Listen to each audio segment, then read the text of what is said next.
હવે આપ પંચમહાલ જિલ્લાનો સમાચારપત્ર સાંભળશો, જેના લેખક છે વિપુલ પુરોહિત.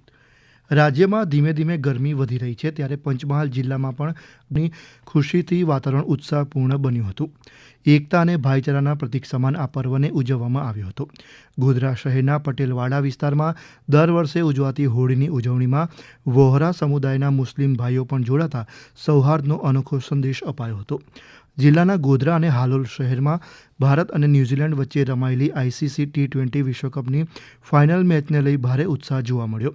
શહેરના વિવિધ વિસ્તારમાં મોટી LED TV સ્ક્રીન પર ક્રિકેટ પ્રેમીઓએ મેચ નિહાળી હતી.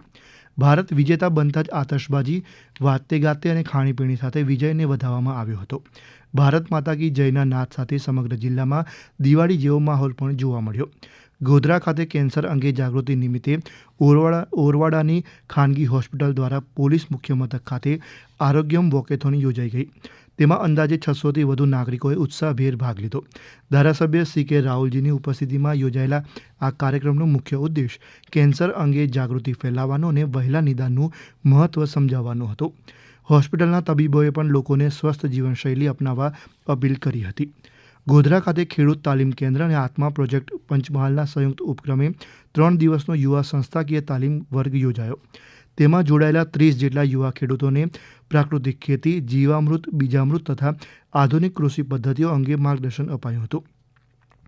આ તાલીમ દ્વારા યુવા ખેડૂતોને ઓછા ખર્ચે વધુ ઉત્પાદન મેળવવા અને પર્યાવરણને અનુકૂળ ખેતી અપનાવવા પ્રોત્સાહન અપાયું હતું. જિલ્લામાં બાળ લગ્ન જેવી કુપ્રથા સામે જાગૃતિ લાવવા બાળ વિવાહ મુક્ત ભારત અભિયાન અંતર્ગત વિશેષ જાગૃતિ રથને ગોધરા જિલ્લા સેવા સદન ખાતેથી લીલી ઝંડી આપી પ્રસ્થાન કરાવાયો.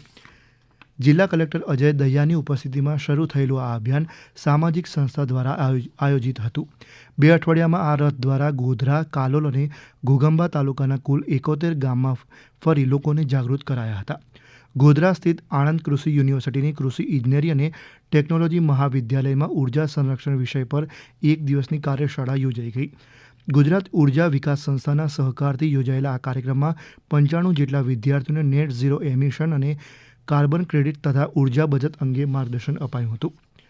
જિલ્લામાં આણંદ કૃષિ યુનિવર્સિટી હસ્તકની કૃષિ ઇજનેરી અને ટેકનોલોજી મહાવિદ્યાલય દ્વારા PM શ્રી કેન્દ્રીય વિદ્યાલયમાં કારકિર્દી માર્ગદર્શન અને ગ્રીન સ્કૂલ અંગે પરિસંવાદ યોજાઈ ગયો.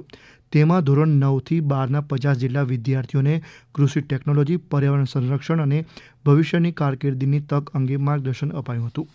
તો શ્રી ગોવિંદ ગુરુ યુનિવર્સિટી ખાતે બજેટ ટોક એટ કેમ્પસ શીર્ષક હેઠળ કેન્દ્રીય બજેટ 2026 વિષય અંગે પરિસંવાદ યોજાયો. કુલપતિ ડૉક્ટર હરિભાઈ કટારિયાએ અંદાજપત્રની સમજ સ્પર્ધાત્મક પરીક્ષાઓ માટે ઘણી મહત્વની હોવાનું જણાવ્યું હતું. ઘોઘંબા ખાતે વિકસિત ભારત જનજાગરણ અભિયાન અંતર્ગત કાર્યશાળા યોજાઈ.